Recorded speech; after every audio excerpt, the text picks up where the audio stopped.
आज का विषय है जीवात्मा तथा देवता स्वतंत्र नहीं है।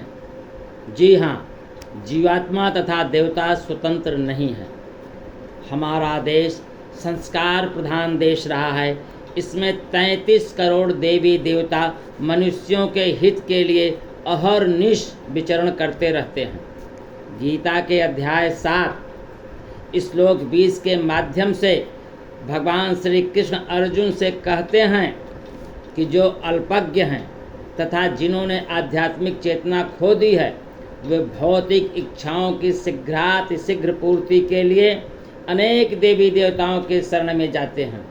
सामान्यतः ऐसे लोग भगवान श्री कृष्ण के शरण में नहीं जाते हैं, क्योंकि वे रजोगुणी तथा तमोगुणी वाले होते हैं। इसलिए वे विभिन्न देवताओं की पूजा करते हैं। वे पूजा के विधि विधानों का पालन करने में ही प्रसन्न रहते हैं। देवताओं की पूजा करने वाले छोटी छोटी इच्छाओं के द्वारा प्रेरित होते हैं और यह नहीं जानते हैं कि परम लक्ष्य तक किस प्रकार पहुंचा जाए। लेकिन भगवत भक्त कभी भी पथ भ्रष्ट नहीं होता, क्योंकि विभिन्न उद्देश्यों के लिए भिन्न भिन्न देवताओं के पूजन का विधान है। भिन्न भिन्न देवताओं के पूजन से तुच्छ इच्छाओं की पूर्ति हो जाने से कुछ लोग पितरों के लिए तर्पण तथा पिंडदान में श्रद्धा विश्वास नहीं रखते हैं। ऐसी स्थिति में जो भगवत भक्त नहीं हैं, वे सोचते हैं कि देवता कुछ कार्यों के लिए भगवान से श्रेष्ठ हैं, किंतु शुद्ध भक्त जानता है कि भगवान श्री कृष्ण ही सबके स्वामी हैं।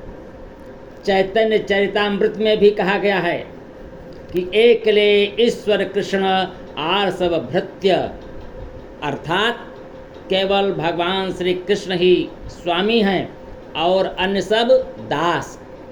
शुद्ध भक्त केवल परमेश्वर पर ही निर्भर रहता है और वे जो कुछ देते हैं उसी से वह संतुष्ट हो जाता है। अब यह बात स्पष्ट हो गई है कि भगवान ने सबको स्वतंत्रता प्रदान की है। इसलिए यदि कोई पुरुष सांसारिक भोग करने का इच्छुक है तो इसके लिए देवताओं से सुविधाएं चाहता है, तो प्रत्येक हृदय में स्थित परमात्मा उन्हें सुविधाएं प्रदान करते हैं, जिससे वह अपनी भौतिक इच्छाएं पूरी कर सके। कुछ लोग प्रश्न करते हैं कि सर्वशक्तिमान ईश्वर जीवों को ऐसी सुविधाएं प्रदान करके उन्हें माया के जाल में गिरने ही क्यों देते हैं। इसका उत्तर यह है कि यदि सुविधाएं वह प्रदान न करे तो स्वतंत्रता का कोई अर्थ ही नहीं रह जाता। आप यह जान लीजिए कि देवता और जीवात्मा दोनों ही परमेश्वर के अधीन हैं। अतः जीवात्मा न तो स्वेच्छा से किसी देवता की पूजा कर सकता है और न ही देवता परमेश्वर की इच्छा के विरुद्ध कोई वर दे सकता है।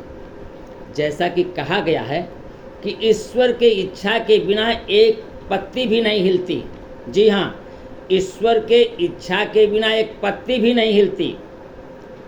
साधारणतया जो लोग इस संसार में पीड़ित हैं वे देवताओं के पास जाते हैं। वेदों में भी इस बात का उल्लेख है कि अमुक अमुक इच्छाओं वाले को अमुक अमुक देवताओं के शरण में जाना चाहिए। जैसे कि एक रोगी है तो उसे सूर्यदेव की पूजा करनी चाहिए, विद्या चाहने वालों को सरस्वती की, सुंदर पत्नी चाहने वालों को शिव की पत्नी उमा की तथा धन चाहने वालों को श्री लक्ष्मी की पूजा करने का विधान है। क्योंकि जीव विशेष सुविधा चाहता है, अतः भगवान उस विशेष देवता से उस वर को प्राप्त करने की प्रबल इच्छा की प्रेरणा देते हैं और उसे वह प्राप्त हो जाता है। एक बार जब भगवान कृष्ण अपने पितरों का तर्पण करने के लिए आए तो ऋषियों ने उनसे पूछा कि भगवान, आप तीनों लोक के स्वामी हैं, आपको तर्पण करने की क्या ज़रूरत है, किसकी तर्पण करते हैं।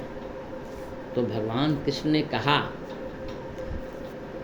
कि आप ठीक करें, मैं ही पुत्र हूँ, मैं ही पिता हूँ, मैं ही परपिता हूँ, मैं ही वृद्ध पिता हूँ। मैं ही माँ हूँ, मैं ही नानी हूँ, मैं ही दादी हूँ, मैं वृद्ध माता हूँ, मैं ही सब कुछ हूँ। यदि मैं तर्पण नहीं करूँगा तो मनुष्य प्राणी अपने कुल, गोत्र, पितर को विस्मृत हो जाएगा। सारे देवता परमेश्वर के विराट शरीर के विभिन्न अंश स्वरूप हैं, अतः वे स्वतंत्र नहीं हैं। देवताओं के हृदय में भी भगवान वास करते हैं, अतः देवता के माध्यम से जीव की इच्छा को पूरा करने की व्यवस्था करते हैं।